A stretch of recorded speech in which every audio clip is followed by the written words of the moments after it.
Ampunilah dosa-dosa mereka ya Allah.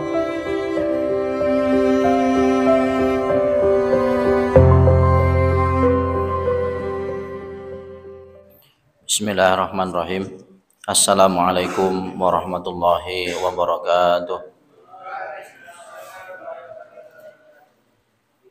Innal hamdalillah nahmaduhu wa nasta'inuhu wa nastaghfiruh wa na'udzu billahi min syururi anfusina wa min sayyiati a'malina. May yahdihillahu fala mudhillalah wa may yudlil fala hadiyalah.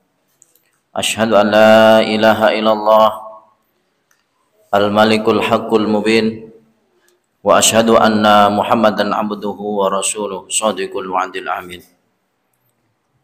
Allahumma shalli ala Muhammad wa ala ali Muhammad kama shallaita ala Ibrahim wa ala ali Ibrahim wa barik ala Muhammad wa ala ali Muhammad kama barakta ala Ibrahim wa ala ali Ibrahim fil alamin innaka Hamidum Majid. Wa qala Allah Ta'ala fil Qur'anil Karim, ya ayyuhalladzina amanu taqullaha wal tanzur nafsum ma qaddamat lighad wattaqullaha innallaha khabirum bima ta'malun. Wa qala Nabi sallallahu alaihi wasallam, ma akraman nisa ilal karim wa ma ahanahunna ilal lain. Sadaqallahul azim wa sadaqa nabi rasul karim. Alhamdulillahirabbil alamin. Jamaah salat maghrib yang insyaallah dimuliakan Allah Subhanahu wa taala. Yang pertama, marilah kita senantiasa mengucapkan puji syukur kehadirat Allah Subhanahu wa taala yang telah memberikan kepada kita semuanya kesehatan, yang telah memberikan kepada kita semuanya kenikmatan, nikmat iman, nikmat Islam. Sehingga di sore hari ini alhamdulillah Allah Subhanahu wa taala mengumpulkan kita semuanya dalam keadaan sehat wal afiat. Amin ya rabbal alamin. Yang kedua, salawat dan salam semoga tetap tercurah kepada baginda Rasulullah Nabiullah Nabi Muhammad sallallahu alaihi wasallam, yang atas pengorbanan beliau, atas dakwah beliau, atas risalah beliau, maka sampailah kepada kita peringatan, hadis, ya, kata-kata mutiara ataupun nasihat yang banyak sekali, yang bahkan mungkin ada yang sempat tidak kita dengar, ada yang sempat belum kita baca. Ya, mudah-mudahan Allah Subhanahu wa taala memberikan kemudahan kepada kita semuanya untuk kita bisa belajar sunnah-sunnah beliau, bisa mengamalkan sunnah-sunnah beliau yang belum sampai kepada kita. Amin ya rabbal alamin. Dan mudah-mudahan kita digolongkan oleh Allah Subhanahu wa taala nantinya mendapatkan syafaat dari beliau. Jamaah rahimakumullah. Alhamdulillah, di sore hari ini akan saya bacakan satu hadis dari Abu Qabsah radhiyallahu anhu.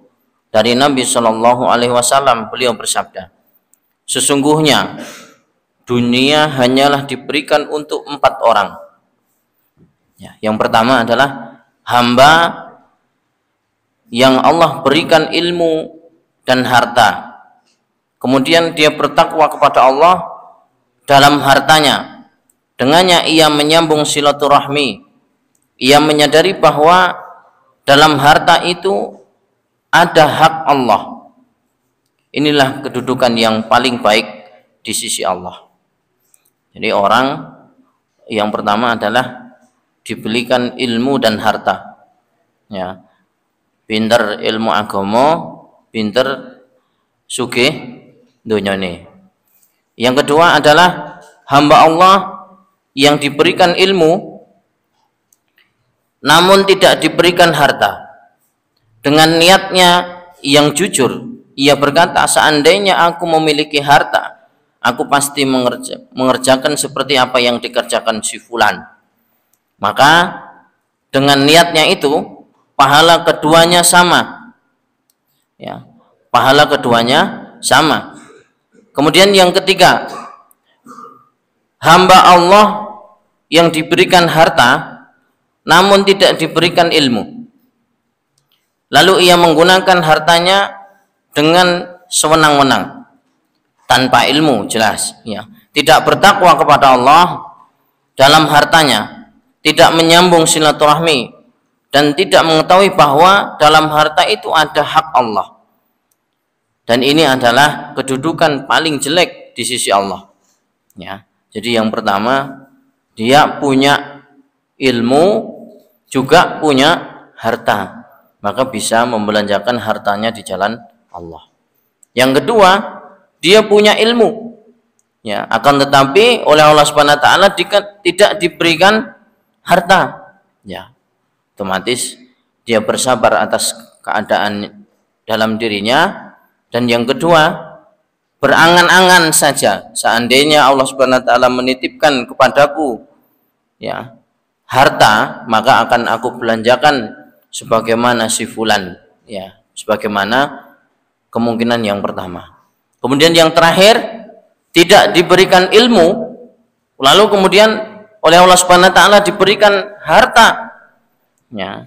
Ini sama saja. Kenapa banyak ya orang yang bertanya tentang ya surat Al-Ma'un ya, ara'aital ladzi yukadzibu biddin, gitu kan, fadzalikal ladzi yad'ul yatim wa la yahuddu ala ta'amil miskin. Terus fawailul lil musallin alladzina hum an salatihim sahun alladzina hum yura'un wa yamna'unal ma'un.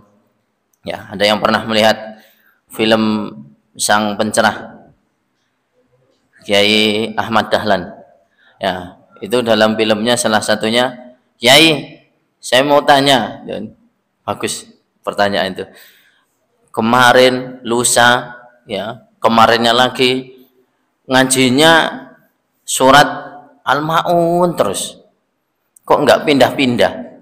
Pertanyaannya gitu. Kalau antum ngaji gitu, Ustaz, hari ini anaba, besok anaba, besoknya lagi kok anaba lagi. Nah, santri sekarang seneng gitu, tinggal merojaah.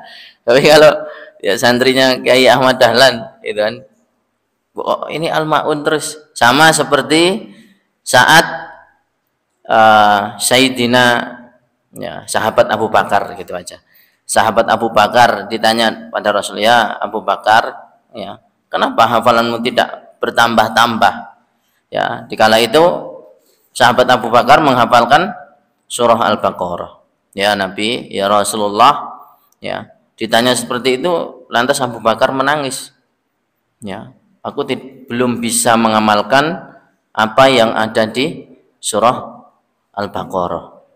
Ya, dalam perkataan ulama itu, ya, surah Al-Baqarah itu membawa ya berapa persen gitu. Jadi kalau orang itu sudah bisa menghafalkan surat Al-Baqarah gitu kan, maka dia menguasai sampai dibilang itu separuh daripada Al-Qur'an.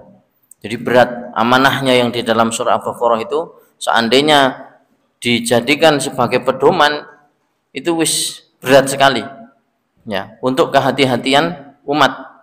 Tapi kan orang sekarang enggak gitu kan, ikut pergi daurah Quran berapa hari, cuman 40 hari Ustaz. 40 hari hafal Al-Quran, ada lagi 60 hari hafal Al-Quran gitu kan. Kalau kita ya berstudi banding gitu kan, mungkin ke pondok-pondok tahfidz kuno gitu kan, seperti yang ada di Kerapyak itu, bahkan ada yang ini saya bertemu dengan alumni sana gitu, itu ada yang 10 tahun, ada yang 15 tahun. Jadi menghafal Quran itu apa namanya, di totalitas, sampai dalam satu ceritanya itu dia ketika mau mengambil sanad Quran itu sampai suaranya berdarah. Jadi ngaji itu sampai berdarah, saking diulang-ulang. Kalau kita berdarah karena radang tenggorokan gitu kan, berbeda, punya radang tenggorokan berdarah atau batuk berdarah gitu kan. Jadi mujahadahnya luar biasa. Mujahadahnya orang-orang dulu, mereka belajar, bahkan dari imam mazhab pun ditanya, ya, kenapa wahai imam engkau tidak menikah? Ada ya dari imam mazhab, walaupun Nabi SAW itu hukum menikah itu sunnah, ya, tapi ada ya ulama besar ya imam mazhab itu yang tidak sempat untuk menikah. Ditanya, kenapa wahai imam? Ya, saya belajarnya belum selesai. Ya, dalam satu hadis riwayat yang lain disebutkan ya, ilmu Allah itu ibaratnya ketika jari kita dicelupkan di air laut ya, lalu kemudian kita angkat, yang kita pelajari itu baru satu tetes yang tersisa di dalam jari kita. Ya, yang lain yang mana? Yang lain yang ada di samudra itu. Jadi kalau dipelajari nggak ada habisnya ilmu Allah. Ya, sampai ada yang bilang, mana orang yang mau berdebat dengan saya? Ya, itu batil, tidak boleh ya. Apalagi tujuannya satu untuk menjatuhkan antara satu dengan yang lain. Ya, berbeda dengan mungkin yang ada di pesantren-pesantren salaf. Ya, lomba mungkin baca qiraatul kutub. Ya, dengan menghafal Imriti, ya, menghafal Jurumiyah dan sebagainya, itu bagus. Ya, memang harus ada persaingan.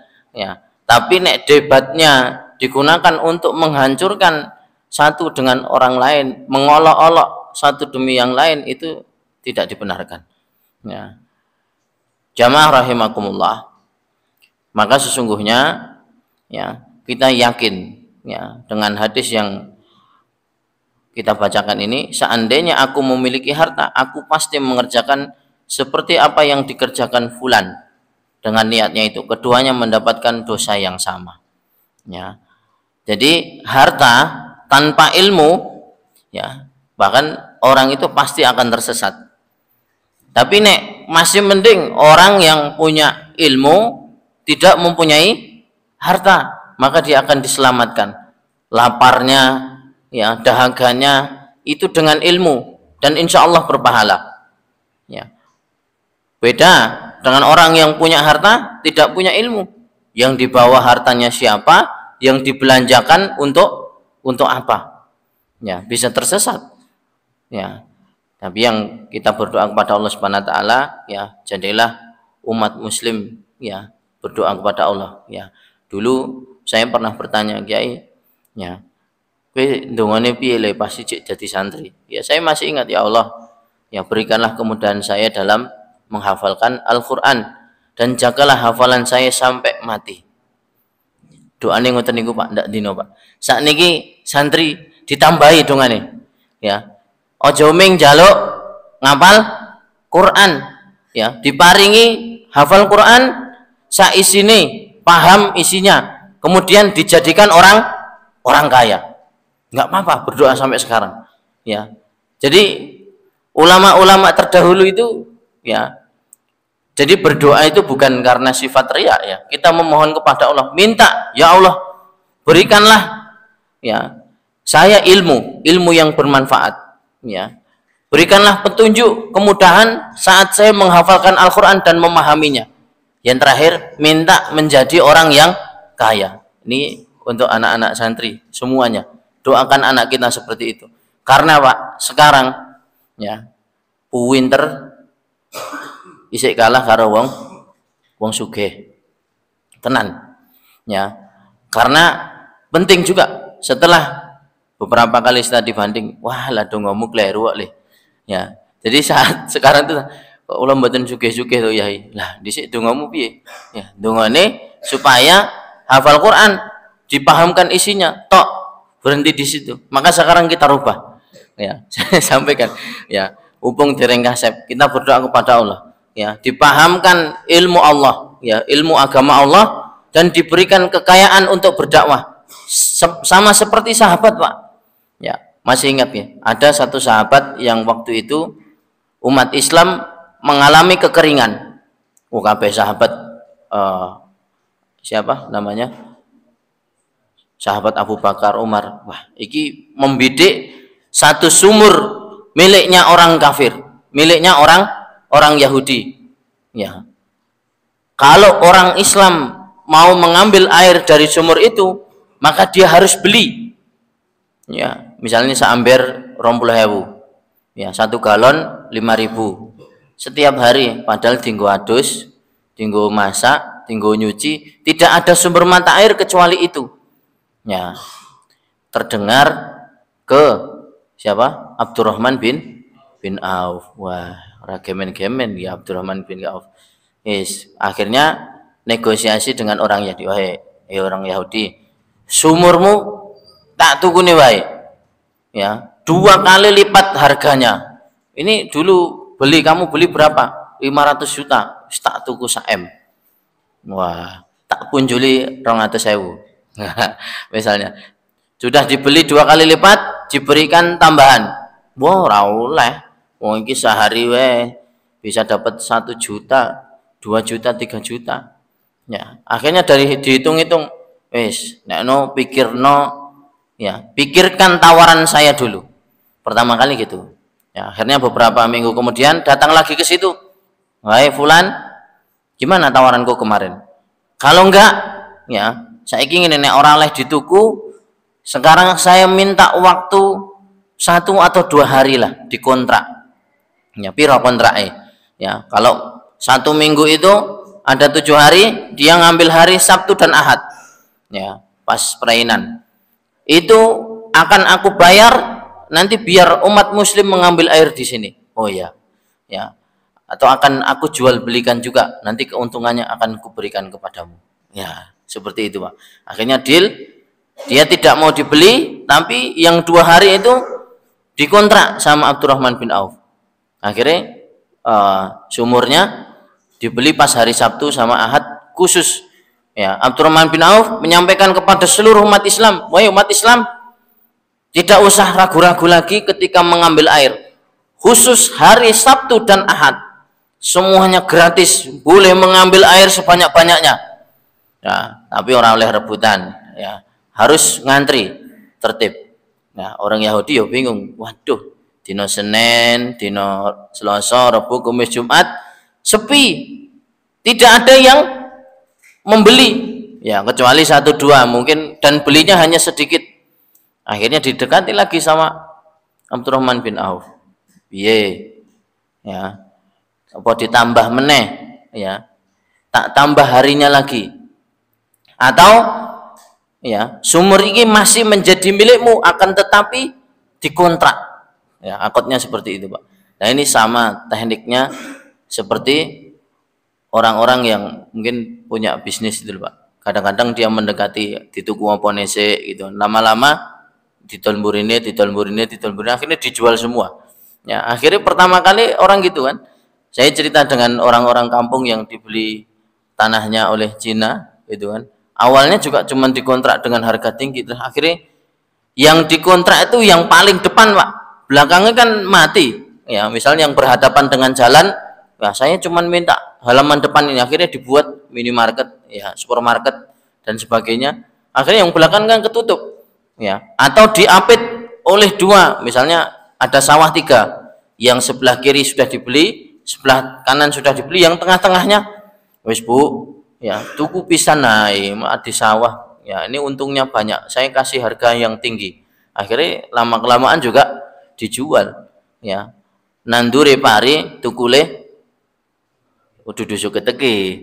Nah, iki tukule perumahan, Pak, atau supermarket. Ya, nandure pari tukule supermarket, ya.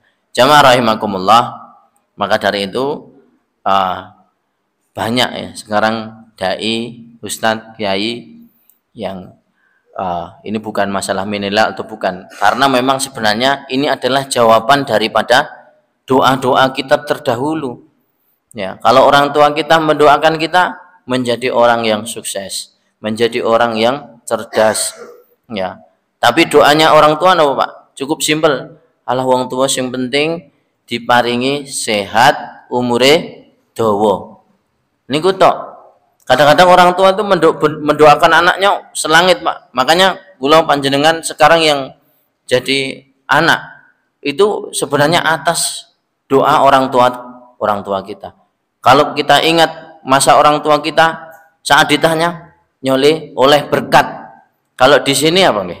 Kalau di kampung tuh namanya berkat. Orang pergi hajatan, baliknya kan biasanya dikasih roti. Nah, kuwi jenenge berkat ya, Pak. Ya. Nek bahasa Indonesianya apa ya? Oleh-oleh. Ya, oleh-oleh sama berkat itu beda enggak? Kalau di kampung biasanya orang pergi hajatan nyumbang itu loh, Pak, jagong. Pulangnya tuh dikasih nasi, dikasih lauk, dikasih ingkung. Ya, kalau di kota kan sekarang sudah mulai hilang, tapi masih ada beberapa kali saya jagong itu masih ada ketika pulang itu dikasih brownies, ada makanan. Nah, itu jenenge berkat, Pak. Nah, kalau anak sekarang dikasih brownies, brownies semua, Bu. Ya. Enggak mau anak sekarang kan di rumah sudah sering makan brownies. Kalau orang dulu, anak termasuk saya, bapak ibu pulang jagong, yang ditunggu itu berkatnya itu. Karena biasanya makan nasi ya sama sayur biasa di rumah, kalau makanan berkat untuk jagong itu kan enak, Pak. Ada telurnya, ya. Mungkin sekarang yang baru viral itu nasi gokat berkat Wonogiri itu loh, Pak. Jadi wah, dulu saya masih merasakan waktu mau menyembelih itu nasi berkat. Wah, aku lah seneng banget nih.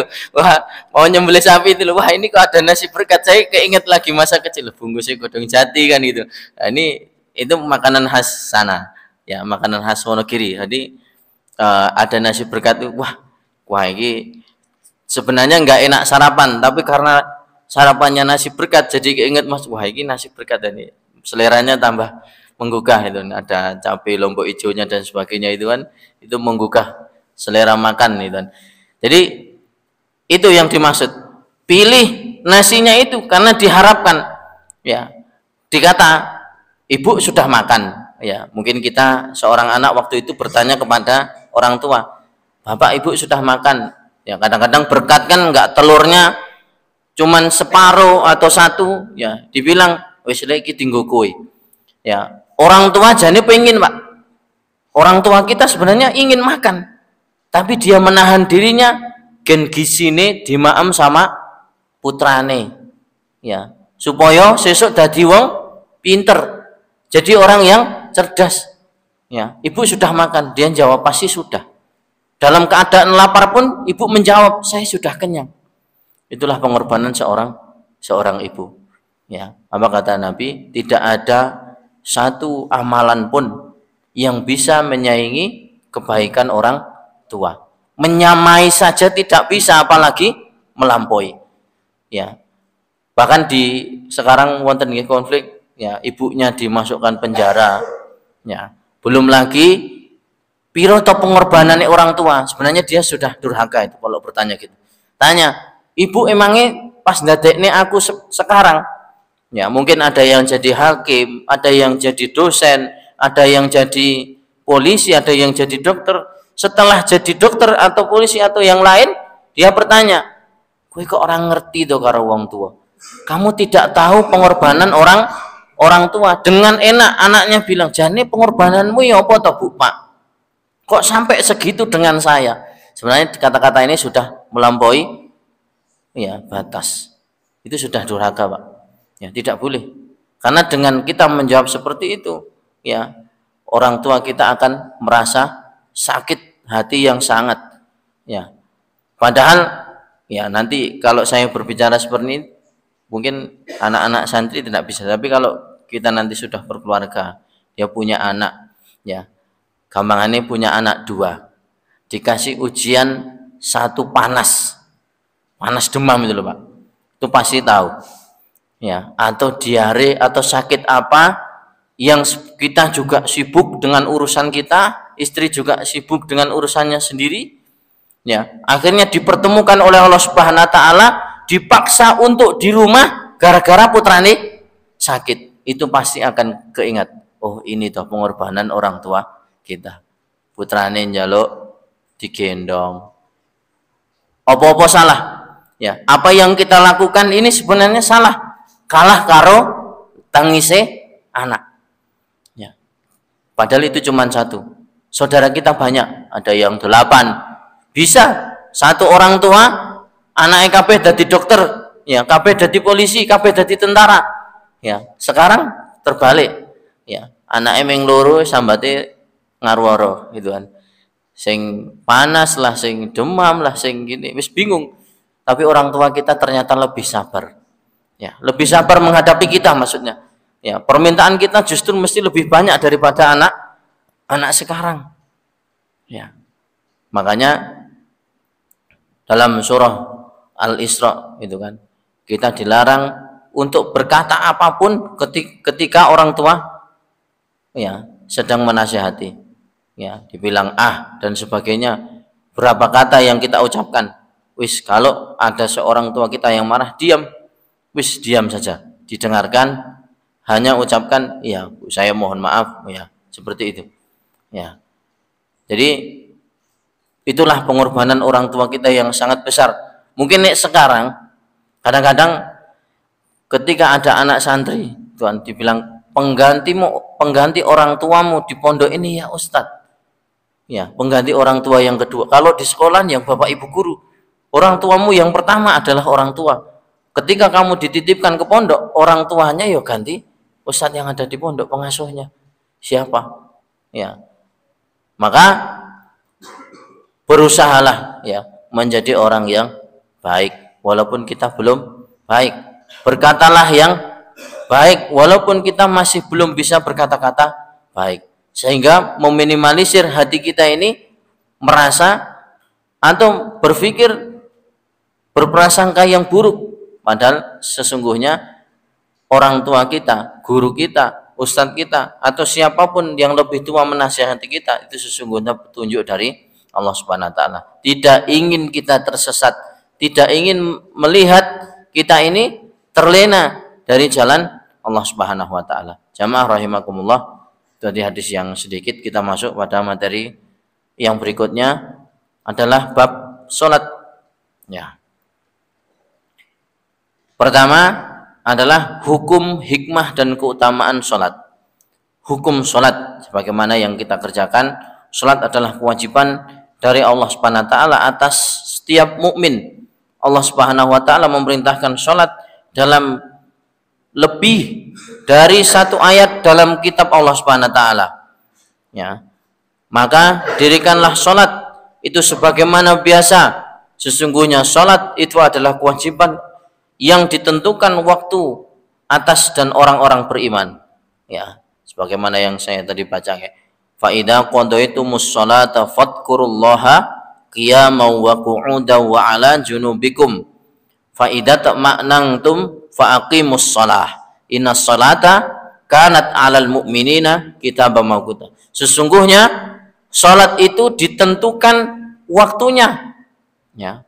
Orang karepe dhewe salat maghrib karo salat isya digabung jam 10. Salat luhur karo salat asar, kalau salat maghrib waktunya yang salat maghrib. Semuanya ada waktunya. Ya. Begitulah pula Allah Subhanahu wa Ta'ala berfirman, peliharalah sholat, ya, dan perihalalah sholat wusta. Apa itu sholat wusta? Sholat asar. Kenapa disebutkan sholat asar? Ya, karena sholat asar itu sebenarnya sholat yang paling berat di antara sholat yang lain. Namanya sholat ya tidak bisa digantikan dengan yang lain. Ya, waktu sholat ya sholat. Sebagaimana sahabat Umar bin Khattab itu kan saat ditegur oleh Nabi Muhammad karena apa? Terlambat sholat asar, Pak. Bukan mengganti karena terlambat. Waktu itu maklum tidak ada jam, ya, tidak terdengar suara adzan ketika di kebun, ya. Dikala itu sahabat Umar bin Khattab sedang melihat kurma, wah ini dilitengkas panen, kurma ini wakeh mubeng-mubeng, ya, melihat di sana sampai akhirnya wah tergesa-gesa, wah ini koyone matahari sudah tergelincir, ya. Sekarang ada jam wae, ono jam, ono alarm, ono masjid pirang-pirang. Masjid sudah disediakan sarung, alasannya orang gawa sarung. Ya, masjid wis dikei mukena, alasannya orang gawa mukena. Aku nek salat ora nang omah ora marem, orang nganggo sarunge dhewe. Takut kalau ketularan gatel. Ya, aneh-aneh wae alasan itu. Ya, waktu daruratnya sebagaimana itu. Coba kalau zaman kita ini ditegur langsung oleh Nabi, Mungkin kelalaian kita saat mengajar atau saat bekerja di kantor, wah kurang sedikit enggak sih, gue sholatnya bareng-bareng. Nah ini kemungkinan langsung ingat ini ya, nasihat dari Rasulullah kepada Umar. Wahai Umar, kenapa engkau sholat terlambat? Ya, kalau yang menyebabkan engkau terlambat itu karena urusan kebun kurmamu, maka lebih baik sesungguhnya berikanlah kepada umat kebun kurma itu. Ya, sampai Umar itu menangis Pak, tersungkur habis sholat asar ditegur oleh Nabi Muhammad SAW. Setelah sholat, Umar bin Khattab menyerahkan kebunnya kepada Nabi Muhammad SAW. Ya Rasulullah, ya aku mengikuti perintahmu, maka sesungguhnya aku infakkan satu kebun kurma ini untuk umat muslim. Luar biasa. Jadi untuk menebus keterlambatan sholatnya Pak. Ini nek kita kan terlambat sholat ini kayak ini biasa. Cek kebuntutan, cek ketututan napa enek sing sholat ya biasa aja. Tapi waktu itu perkara terlambat sholat kan mayoritas sekarang menganggap orang mungkin Pak No wis adzan toh. Kan di kantor biasa kedap suara mungkin tidak terdengar atau sedang mengajar dan sebagainya karena belum melewati jam. Mungkin jamnya belum selesai tepat. Kalau sekarang asarnya 2:30, jam selesai mengajarnya jam 3 misalnya. Wah ini arep metu ya melanggar ya mungkin itu. Jadi sebenarnya bisa disiasati sebenarnya. Tuhan. Wallahu a'lam bishawab. Mudah-mudahan Allah Subhanahu wa taala senantiasa memberikan kepada kita kemudahan dalam mengerjakan kebaikan. Islam didirikan di atas 5 hal, yaitu kesaksian syahadat ya bahwa tiada ilah selain Allah dan bahwa Nabi Muhammad SAW adalah utusan Allah. Salat, zakat, haji dan puasa. Orang yang meninggalkan salat pantas dihukum mati ya menurut syariat, dan orang yang meremehkan salat sudah pasti orang yang fasik. Nah, dalam hukum asalnya Pak, kalau kita membaca kitab lalu kemudian diterjemahkan, maka banyak orang-orang yang telinganya kepanasan. Ya, betul nggih? Waktu itu ada Ustadz Abu Bakar Pak Asyir ya, beliau menjelaskan satu tafsir Quran itu memang dengan bahasa Al-Quran. Bahasa Al-Quran itu memang menyinggung Pak. Ya, tapi untuk orang-orang yang beriman, dia bersyukur, alhamdulillah ya, hatiku tersinggung, sehingga ada orang yang mau menasihati diriku. Terkadang orang yang mendengarkan nasihat biasa-biasa saja, maka tidak menembus hatinya. Ya pulang kajian masih sama saja, tidak ada singgungan sama sekali. Maka di sini disebutkan orang yang meninggalkan sholat pantas dihukum mati. Ya menurut syariat. Dan orang yang meremehkan sholat sudah pasti orang-orang yang fasik. Ya. Jamaah sholat maghrib yang insya Allah dimuliakan Allah Subhanahu Wa Taala. Kemudian poin berikutnya adalah hikmah sholat. Beberapa hikmah disyariatkannya sholat adalah dapat membersihkan dan mensucikan jiwa serta memudahkan hamba untuk bermunajat kepada Allah ya di dunia dan berdekatan dengannya di akhirat. Sholat juga dapat mencegah pelakunya dari perbuatan keji dan perbuatan mungkar. Ya, Allah Subhanahu wa taala berfirman, "Innas sholata tanha 'anil fahsya'i wal munkar." Ya, surah Al-Ankabut 45. Dan dirikanlah sholat, sesungguhnya sholat itu mencegah dari perbuatan yang keji dan mungkar. Bagaimana tidak Pak? Itu kan terkadang saya pernah diberikan satu pesan nasihat oleh seorang kiai. Waktu itu bertemu di Magelang. Bagaimana Ustadz Kiai, ketika kita bermunajat kepada Allah Subhanahu wa taala namun tidak kunjung dikabulkan. Ya, mungkin yang para pemuda, ya Allah, ya, ini banyak proposal masuk Pak saya, Pak. Minta dicarikan jodoh, itu kan. Iya, nasihat saya juga gitu. Selain kita berusaha untuk mencarinya di dunia, ini saya punya satu cerita luar biasa, Pak, tentang pemuda, itu kan. Waktu itu ya masih satu leteng waktu itu ya, mau menikah ini kan, misalnya ada yang laki-laki, ada yang ikhwan ya, bukan Pak Ikhwan ya, ada yang ikhwan, ada yang akhwat sama-sama memberikan apa namanya itu, proposal, ya kayak semacam biodata kan diajukan sama ustadznya. Ya, sebelumnya ini sudah ada kontak nih Pak. Misalnya yang laki-laki yang mengajukan ini ada 4 orang, yang begitu juga yang perempuan ada 4 orang. Tapi di salah satu mereka ini sudah ada calling-calling dulu, sudah ada janjian. Wah, maka ustadz itu disampaikan ketika perempuan A ditemukan dengan laki-laki A, mboten cocok. Ya, laki-laki A ditemukan dengan dengan perempuan B, orang cocok. Ya, laki-laki A ditemukan dengan perempuan C, orang cocok, karena yang dia cari adalah perempuan yang D. Maka laki-laki A ditemukan dengan perempuan D, cocok. Ya, langsung ditanya, kenapa yang pertama, yang kedua, yang ketiga tidak cocok? Ya, akhirnya baru cerita, ya Ustadz, sebenarnya saya ini sudah kenal dengan Mbak ini, gitu kan. Karena maksud saya ben pernikahan ini yo lewat dalan sing bener, gitu. Walaupun sebenarnya dalannya mboten bener sih, tapi pikirannya ya gitu. Ya, karena curiga, karena nopo, seorang yang dia menitipkan cintanya kepada Allah Subhanahu wa taala. Ini tentang cintai biasanya langsung betul ngantuk. Ya, perempuan juga gitu yang menitipkan cintanya kepada Allah Subhanahu wa taala. Ya, maka dia dipertemukan dengan siapapun, dia salat istikharah, lalu kemudian Allah Subhanahu wa taala memberikan jawaban, maka pertemuan yang pertama, yang kedua pun tidak menjadi masalah asalkan dia berdoa kepada Allah, maka Allah akan mendatangkan jodohnya. Ya, sampai ada Pak yang mengajukan itu salah, saking yakinnya dia, pokoknya niku Pak Ustadz, ya cuman diberikan ya sing mbok sir sing di, sama kiainya dibilang gitu, yang kemarin jalan lewat sini Pak, karena yang jalan itu 2 orang, ya sama kiainya dinikahkan dengan perempuan yang B, aslinya sing disir sing A Pak.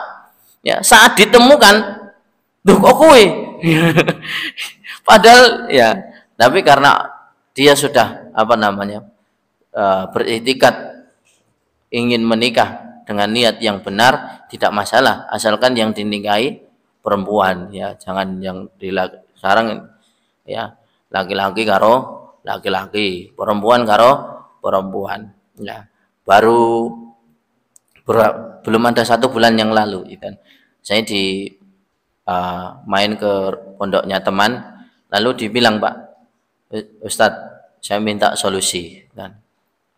Jadi kendalanya di pondok yang laki-laki tok Pak, tidak pernah melihat perempuan, ya ketika melihat perempuan gagap, wedi, ya wajar tidak pernah melihat perempuan, ya atau bertingkah aneh, salto mungkin gulung-gulung, ya atau yang lain. Nah, ini yang menjadi satu masalah besar ketika pondoknya di satu pondok Pak 6 tahun, ada yang 10 tahun sing didelok ming laki-laki ya. Sekarang Pak ada banyak, saya kemarin rapat ya dari beberapa pondok itu, kendalanya gitu. Akhirnya nopo Pak, laki-laki menyukai laki-laki. Nah, dan ini godaan dari setan. Sebenarnya sejak dari pondok salaf dahulu itu permasalahan ini sebenarnya ada, dan penyelesaiannya bagaimana? Ini adalah satu sifat yang menyimpang. Makanya saat tidur itu kan dilarang tidur dalam satu matras itu dua orang, ya nanti lambat laun apa kelonan Pak, apa yang siji ya kerengkeyo, kan sebenarnya tidak sengaja. Bahkan di dalam hadis itu kan dilarang, sangat dilarang keras, laki-laki, 2 laki-laki atau 2 perempuan tidur dalam satu selimut, bukan satu kamar Mas, satu selimut.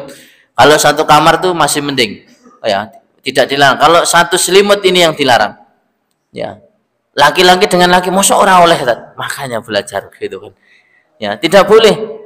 Lambat laun ini hati-hati, apalagi laki-laki dengan laki-laki sing siji gede, maksudnya mungkin umur SMA, yang satu umurnya masih kecil.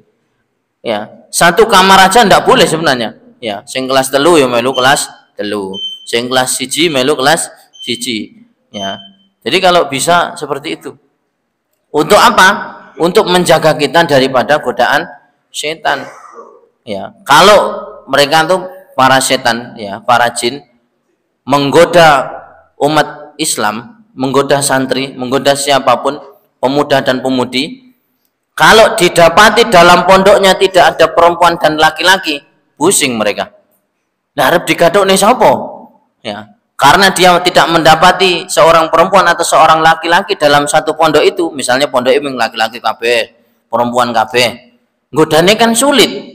Bagaimana dia bisa jatuh cinta antara laki-laki dan perempuan, mau pondok ewing lanang tok atau perempuan tok, ya, maka dibuatlah cinta antara laki-laki dan laki-laki. Ya, nek sing kaya ngono Mas tidak wae Mas. Ya. Ya, hati-hati, harus diperingatkan. Ya, tidak boleh, apalagi masuk kamar mandi, ya, berdua adus bareng. Ya, ini penyebab sebenarnya. Walaupun lah kan mandinya pakai kaos, mandinya pakai celana, ya tetap nggak boleh. Ya, kalau dia sudah balik nggak boleh Pak. Apalagi sing mandi niku balik dengan anak kecil, tambah lagi tidak boleh.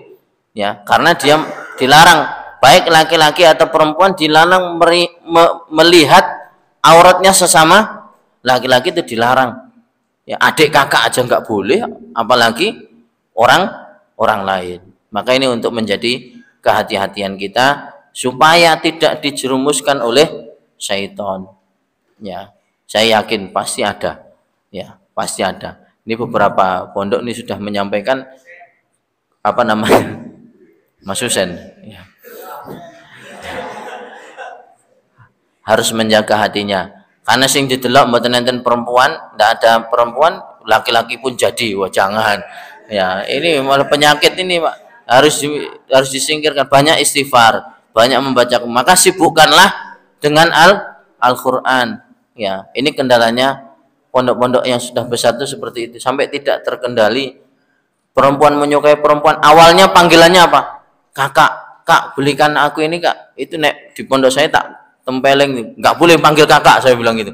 Mas, nggak boleh panggil kakak, karena kakak bencong-bencong ning Jogja, Pak. Saya kemarin perjalanan ke Purworejo, Kak, minta fotonya dong, Kak. Tak acungi tangan, ya, mudun, ya, jakunmu gede Mas, kempalmu gede, gelut ae, gitu kan. Jadi sampai gitu saya, lo awake gede keker, gawene daster, ya Allah, piye niki, ya wis kewalik-walik. Nah, bicaranya dibuat-buat, Mas, ya ngamen itu loh Pak. Pas perjalanan kalau ke Jogja saya pasti buka kaca mobil seret gitu, mesti penampakan nih. Tak lihat kempole gede, jakunen gitu kan. Pakaiannya nganggo daster, ya Allah, nganggo sendal jinjit, ngamen Pak. Ya Allah, wis kualik-walik sekarang tuh. Maka kita berdoa kepada Allah Subhanahu wa taala akan diberikan ketenangan hati, ya, tidak sampai terjerumus ke hal-hal yang negatif. Kita akhiri pertemuan sore hari ini dengan hamdalah dan doa Quran majelis. Alhamdulillahirabbil alamin. Subhanakallahumma bihamdika asyhadu an la ilaha illa anta astaghfiruka wa atubu ilaik. Assalamualaikum warahmatullahi wabarakatuh.